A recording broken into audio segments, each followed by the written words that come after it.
Jésus regagna l'autre rive en bateau, et une grande foule se rassembla auprès de lui. Il était au bord de la mer. Un des chefs de la synagogue, nommé Jaïros, arrive.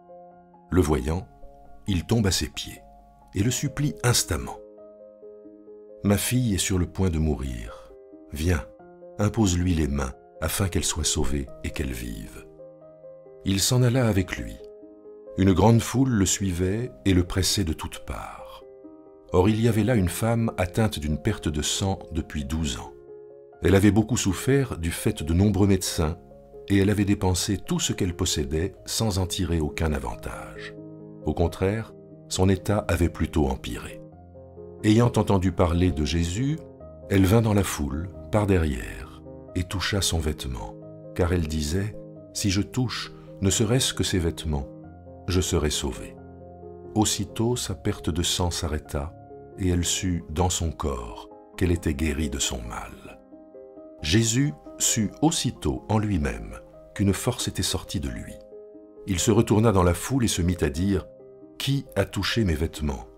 Ses disciples lui disaient « Tu vois la foule qui te presse de toutes parts et tu dis « Qui m'a touché ?»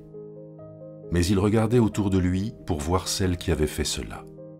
Sachant ce qui lui était arrivé, la femme, tremblant de peur, vint se jeter à ses pieds et lui dit toute la vérité. Mais il lui dit « Ma fille, ta foi t'a sauvée, va en paix et sois guérie de ton mal. » Il parlait encore lorsqu'arrivent de chez le chef de la synagogue des gens qui disent « Ta fille est morte, pourquoi importuner encore le maître ?» Mais Jésus, qui avait surpris ces paroles, dit au chef de la synagogue « N'aie pas peur, crois seulement. » Et il ne laissa personne l'accompagner, si ce n'est Pierre, Jacques et Jean, frères de Jacques. Ils arrivent chez le chef de la synagogue. Là, ils voient de l'agitation, des gens qui pleurent et qui poussent de grands cris. Il entre et leur dit « Pourquoi cette agitation et ces pleurs? L'enfant n'est pas morte, elle dort. » Eux se moquaient de lui. Mais lui les chasse tous, prend avec lui le père et la mère de l'enfant, ainsi que ceux qui l'accompagnaient, et il entre là où se trouvait l'enfant.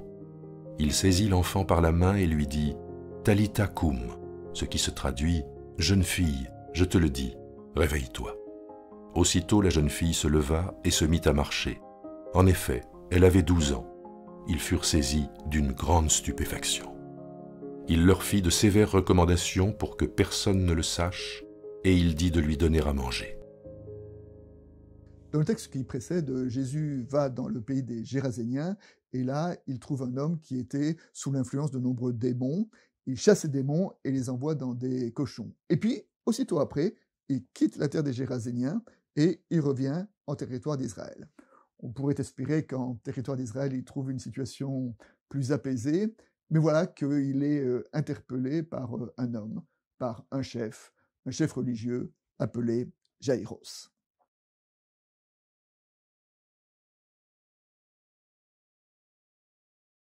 Alors, 2 points d'abord pour introduire notre texte. D'une part, ce texte met en jeu 2 personnages. D'une part, un chef religieux, et en plus, un père dont la fille est malade, et ce qui attire la compassion. Donc on peut dire que Jaïros, à ce moment-là, est un homme qui est respecté, que tout le monde connaît. Et puis, face à Jaïros, le récit évoque une autre histoire, l'histoire d'une femme anonyme, seule, atteinte d'une perte de sang depuis 12 ans, une femme qui a été ruinée puisqu'elle a dépensé tout son argent auprès de médecins qui ont été incapables de la guérir. Et d'une certaine façon, le texte que nous avons lu, en articulant ces 2 textes, met en opposition et en complémentarité ces 2 personnages qui sont à l'opposé l'un de l'autre.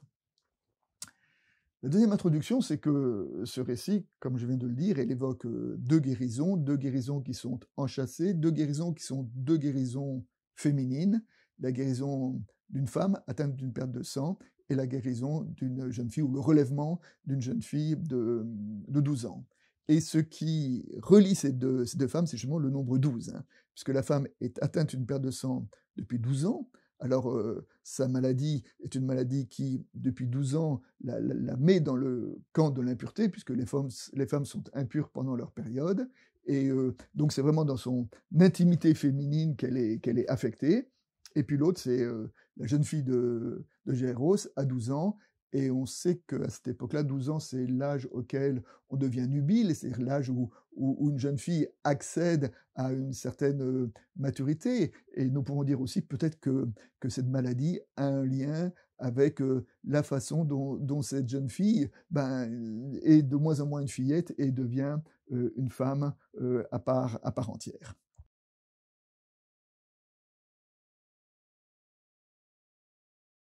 Alors sur 3 pistes d'actualisation, la première piste, d'abord, souligne la présence de la foule, hein. La foule qui est dense, la foule qui presse Jésus au moment où il accompagne Jaïros, et puis enfin, la foule que Jésus sort de la maison de Jaïros lorsque il arrive chez lui, au moment où il va rencontrer les jeunes filles, parce qu'il y a des événements qui n'ont pas besoin de la foule, qui doivent se passer dans une certaine intimité.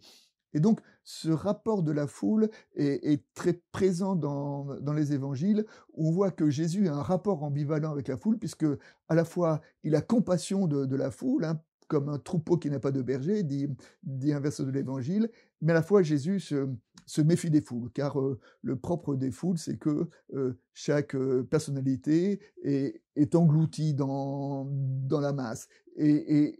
Et les hommes ne sont plus eux-mêmes, ils sont simplement les pions d'une foule qui les dépasse. Et d'ailleurs, il n'est pas innocent de remarquer que souvent, lorsque un homme s'adresse à Jésus, souvent il le prend à l'écart. C'est-à-dire qu'au sens premier du terme, il le défoule, il le sort de la foule pour le considérer comme un sujet. Jésus ne veut pas s'adresser à des foules, il veut s'adresser à des sujets uniques.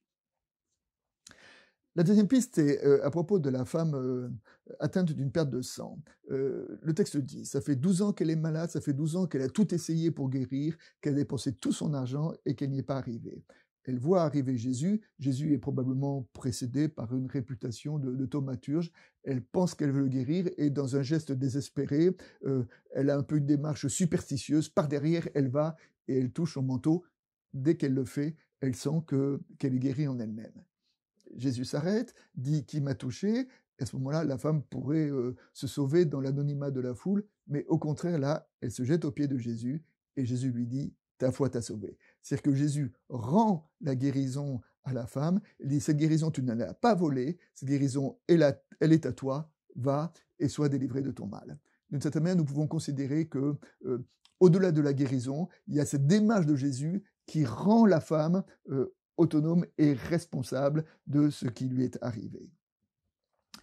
Le troisième thème, c'est, après avoir relevé la fille de Jaïros, Jésus recommande de ne pas dire ce qui s'est passé. Et ça, c'est un peu le thème du secret messianique qui traverse un peu l'évangile de Marc et qui nous étonne, car dans un premier temps, on pourrait dire que devant le relèvement d'une jeune fille qui était morte, quelle belle publicité pour Jésus, et Jésus pourrait s'appuyer sur cette guérison-là pour essayer de donner autorité, pour donner audience à son ministère.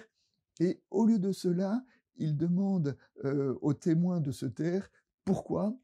Parce que je crois que dans l'Évangile, le grand malentendu qu'il y a entre Jésus et la foule, c'est justement autour de ces guérisons. La foule veut du miracle, la foule veut de la guérison, la foule prend Jésus comme un thaumaturge, et c'est comme ça qu'il l'entend, alors que pour Jésus, la guérison n'est pas du tout le but, ni le plus important dans son ministère. La guérison n'est qu'un signe de la compassion de Dieu, n'est qu'un signe qui est au service de la parole. D'une certaine façon, c'est ce malentendu entre le rapport entre le signe et la parole qui marque la fracture entre Jésus et la foule. La foule veut le signe pour de la guérison, alors que pour Jésus, la guérison n'est que le signe d'une parole, car ce qui est le plus important dans son évangile, c'est la parole qu'il veut nous annoncer. Enfin, comme pour terminer, une illustration, lorsque des gens disent à Jaïros que ce n'est plus la peine de déranger Jésus parce que sa fille était morte, Jésus a cette parole, ne crains pas, crois seulement. Parole que nous pouvons aujourd'hui, parfois aussi peut-être, entendre sur nos propres deuils. Alors, sur nos propres deuils, ne crains pas, crois seulement. Bien sûr, ça ne veut pas dire que nous ne perdons pas ceux qui nous sont chers, mais ça veut dire peut-être que nous pouvons traverser nos deuils avec avec une foi, avec une présence singulière. C'est ce que dit Paul dans l'Épître aux Thessaloniciens, quand il dit à propos des endeuillés, « Je ne veux pas que vous soyez dans la tristesse comme les autres, comme ceux qui n'ont pas la foi. » Ça ne veut pas dire qu'il ne faut pas être triste, c'est-à-dire que notre tristesse est différente, car notre tristesse est habitée par une espérance, la présence d'un Christ qui nous rejoint et qui va même au-delà de nos propres deuils et de nos propres morts. Voilà comment nous pouvons entendre aujourd'hui cette parole pour notre foi. Ne crains pas, crois seulement.